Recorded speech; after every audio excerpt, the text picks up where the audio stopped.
Hello, good morning. How are you doing? Or good afternoon, or depending on whenever you get to see this video. My name is Unlimited King Chimoku Deze, and I'm so happy to have connected with you. Now, the essence of this video is I'm trying to teach you some of the basic things or five basic things you should have in mind before you start out any business. Before you start out any business at all is not whatever kind of business you're thinking of starting out. I feel you should have this basic knowledge before you dive into it. Okay, let's go. Now, the first and most important thing for you to do is to understand the kind of business exactly you intend to do. What do you intend to do in this business? Let's say you want to sell clothing. Clothing is vast. Which kind of clothing do you want to sell? Is it already made Ankaras? Is it uh, Turkey wears? Is it Nigerian wears? What kind of clothes do you want to sell? You understand? Because when you define yourself, like you carve a niche for yourself in the clothing market, it's easier for you to grow and become an authority. You understand? If you dabble into everything, people find it difficult to really deal with you. But when they say, okay, if I know I need Turkey wears, this is the one person I need to reach out to, and she'll give me the best.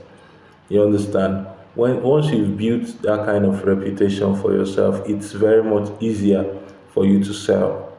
You understand? So you sit down, define exactly what your business is going to be doing. What your business is going to be doing. Is it going to be food?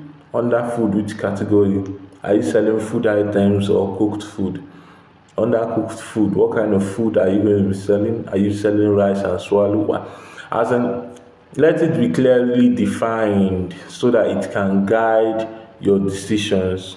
I don't know if you get it. So that is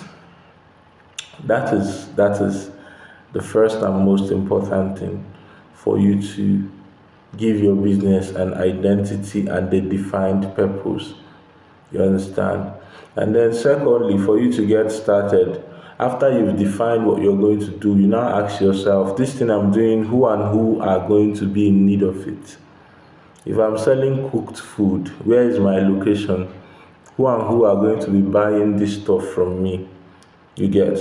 So once you define what you're going to be doing, the next thing for you to define is for who is going to be buying this thing you're doing from you. Because for any business to thrive, there is need for a customer base. If you don't have customers, it's as good as you not being in business. I don't know if you get it. So the business is defined. The next thing to be defined is the customer base. And then when the customer base is defined, like let me make a little illustration before I move further. If you're selling Pampers, who are you selling to? Nursing mothers, fresh families, those are the people that are in need of it. If you're selling vacation packages, who are you selling to? You're not going to be selling it to someone who is surviving to put food on his table. You know the class of people who you're going to be selling to. So having an understanding of the kind of business you do will help you to guide you towards the kind of people you're going to be selling to. I don't know if you're getting it. So if you find out the people you're going to be selling to, the next thing for you to do is to ask yourself, how do I reach these people? These people that I want to patronize my business, these people I want to buy from me, how do I reach them?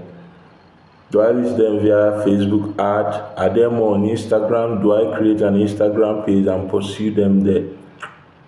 I don't know if you're getting it. So this is how basically you can start up your business. You've given your business a purpose, a defined identity. You ask yourself, who are buying from me and how do I get them, and then you start running your ads and everything. Now, the next thing for you to do is have a set of business principles and stick to them. Have a set of business principles and stick to them. It is not the customer that will dictate to you how you do your business. I'm not saying you shouldn't put the customer in your decision making process. No, The customers are the kings here because it's their money that we want in exchange for the service or product we are selling to them. But it is very important that you have a set of working principles that work for you. If, like me, you sell food items, rice and palm oil and the rest of them, or any physical product, you tell yourself, okay, for me to give anybody my product, you must make payment first. You understand? You must make payments. Last year I was scammed of 90,000. That money still dey pay me. Now, the reason why I was scammed was because I wanted to bend my rules and make a sales. I got an order from Port Harcourt for 3 bags of rice, and the guy said he will pay on delivery. I don't normally do that. But I said, okay, it's a new customer. Let me make a new customer. Blah blah blah. I gave the driver the rice. He got there. I'd already paid him, so his interest was to dispose the rice and then go his way. So by the time he called the owner of the rice, he came and carried. He gave him the rice without payment. Till date, I'm calling the number. I've stopped calling though. The number is already switched off. Maybe it was a line that was dedicated for scam. I don't know if you're getting it. So please have if a modus operandi or modus operandi, whatever you choose to call it, of doing your business. You can say, okay, I'm doing pre-ordering. So any person that is buying from me, you have to wait for a specific period. Let me gather all the orders I can get this time, then I send out. Like me, you can do immediate delivery. If you order for anything from me now, so long you're within the southeast, you get it the same day. Or if you're in Lagos, you get it at least after 2 or 3 days, you get it. I don't know if you're understanding what I'm saying.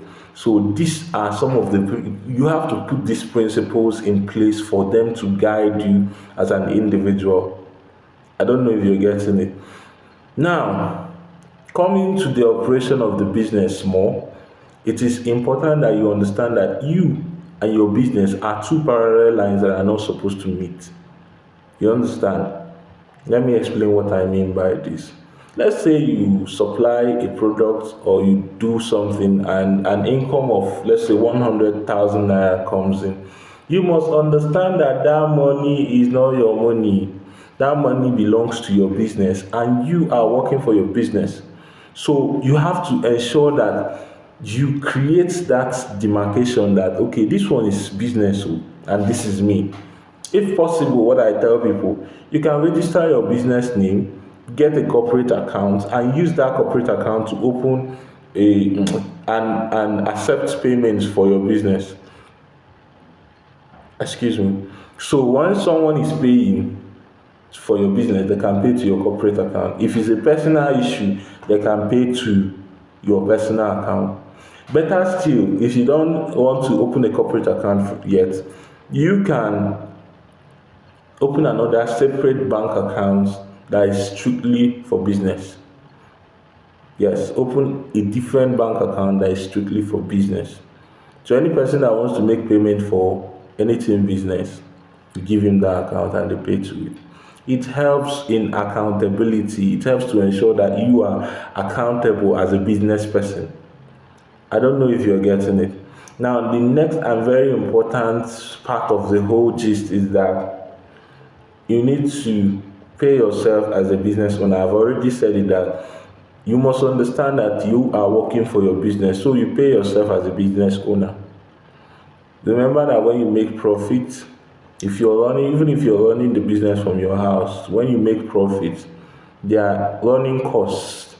The data you used to post online, the money you spend on Facebook and Instagram ads, the money you spend on calling customers and keeping in touch, the money you spend on data and the rest of them, all of them come into your running cost. Logistics, when you go to Waybill, when you go to receive, all of them factor into the cost of production for your product.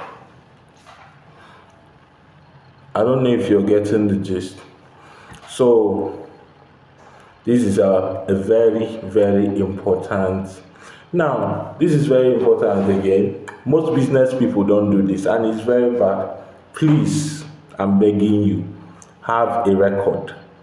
Have a record of every single transaction you do as regards to your business. Have a record of how much you buy, how much you sell, your profit margin. Have a record, write it. Your mind is big, but it cannot remember no matter how you try. Have a record. I have my record, one very big notebook, thick cover. Since last year, that's where I've been writing all the sales I've made. Have a record that you take down every single sales that you make, every single one, every single money that comes into the business, every single money that leaves the business. It helps you to know where your money is going to for the sake of accountability.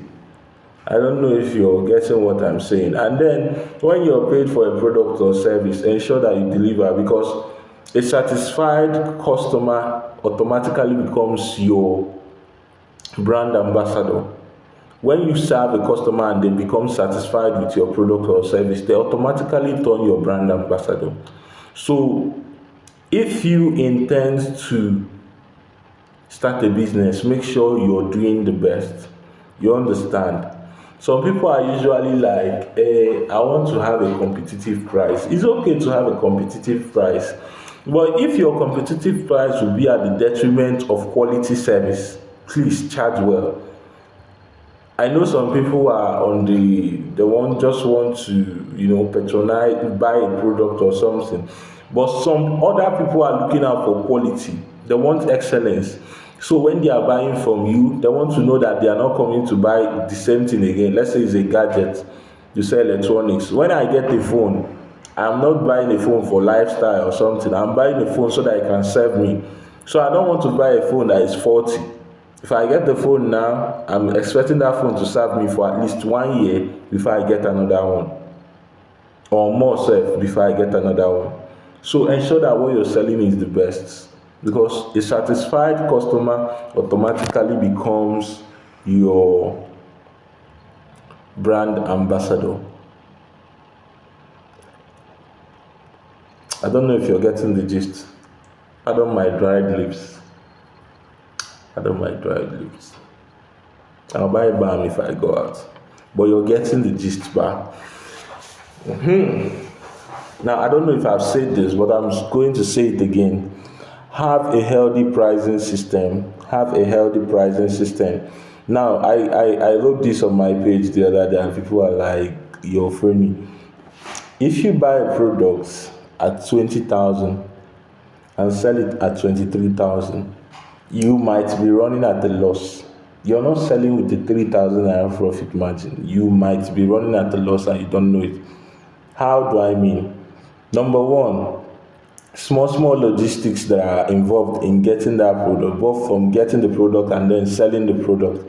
Number two, phone calls, data. Number three, small other logistics that are miscellaneous that you cannot really remember. I don't know how to explain this, but all I'm trying to say here is that you should factor all costs into your production. Now, what you do as a smart business person is to find a way to reduce cost of production or cost of your product, because once you reduce your cost, you can sell at a favorable price, but ensure you enter all costs into your production costs. I believe with the following points of mine, I've been able to make you understand why you should, or 5, or even more, is more than 5 points you should consider when starting up a business. Thank you very much.